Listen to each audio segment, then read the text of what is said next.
And I suppose you can see why there might have been some debate, because from here the Earth certainly looks flat. Now, everybody knows that it's round, but how do you know? You know because someone told you. And I suppose if you really think that seeing is believing, then you would have had to wait until we left our planet, journeyed off into space, turned around and took a picture to see our beautiful spherical Earth in all its glory. This is the first ever photograph taken from space of the Earth, fully illuminated by the sun. Taken in 1972 by the Apollo 17 astronauts as they travelled to the moon, it became the most viewed image in history and was named the Blue Marble. This shape is echoed throughout the universe. Look at every star and every planet and you'll see that the sphere is dominant. And it's all because of gravity, the same thing that keeps our feet firmly rooted to the floor. With gravity, the bigger the mass, the stronger the attraction. Now, I'm not very massive compared to a planet, and neither is this pier. So the gravitational force that this rock feels is overwhelmingly dominated by the Earth. And so when I drop it, it falls directly towards the centre of the Earth. And that's the reason that planets are the shape that they are.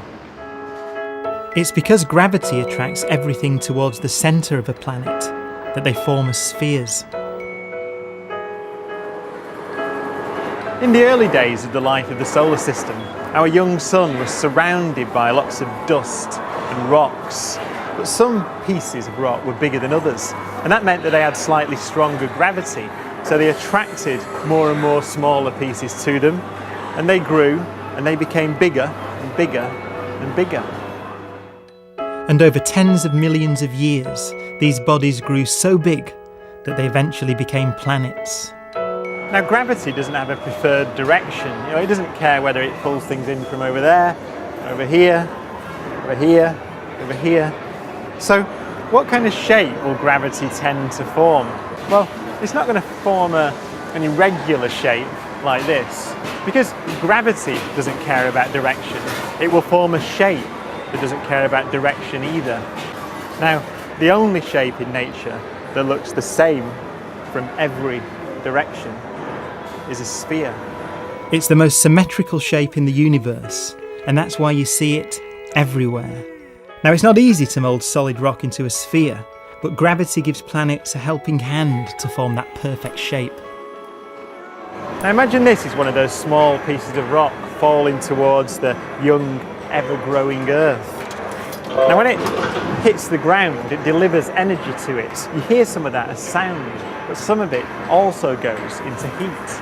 Now imagine, over millions and millions of years as the Earth grows, how many millions and millions of pieces of rock smash into the Earth and make it grow.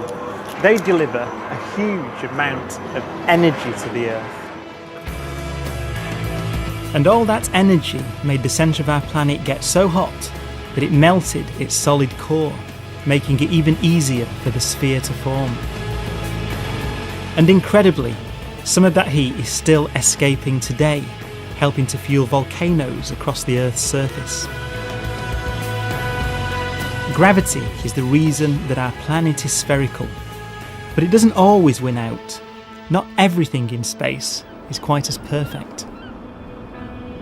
So spheres are fickle things. They only form over a certain size. And the rocks and pebbles on these beaches all have their own gravity, but it's far too weak to reshape the structure of the rocks into spheres. So just like these beaches, the solar system is littered with odd-shaped rejects. At 27 kilometres across, Mars's moon Phobos is so tiny it looks more like a potato than a planet. And covered in craters, the strangest of them all is Saturn's sponge-like moon Hyperion, which looks unlike anything else in the solar system.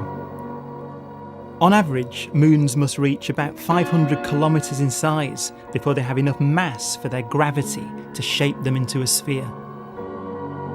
The solar system is a world of spheres, but there are plenty of places out there that never quite made it. And it's quite a thought to think that if our Earth had been much smaller, then gravity would not have been strong enough to sculpt it into that beautiful, perfect blue marble that we see hanging against the blackness of space.